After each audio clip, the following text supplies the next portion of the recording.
هذه الشيلة من كلمات الشاعر أبو غريدان الشرعبي، إهداء للعريس الغالي رشاد فيصل فايد، أداء عبد الرحمن السنحاني. فألف ألف مليون مبروك. دامت الأفراح يا آل فايد، والتهاني عابقه بالورود.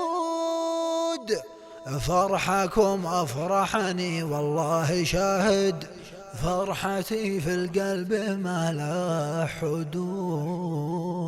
والرحبون دامت الأفراح يا آل فايد، والتغاني عابقه بالورود. فرحكم أفرحني والله شاهد، فرحتي في القلب ما لا حدود. جيت أشارككم بأحلى القصايد من تلاحين الأدب عزف وعود، لأجل عرسك يا رشاد جيت قاصد أرسم البهجة بتلك الخدود. يا رشد بعد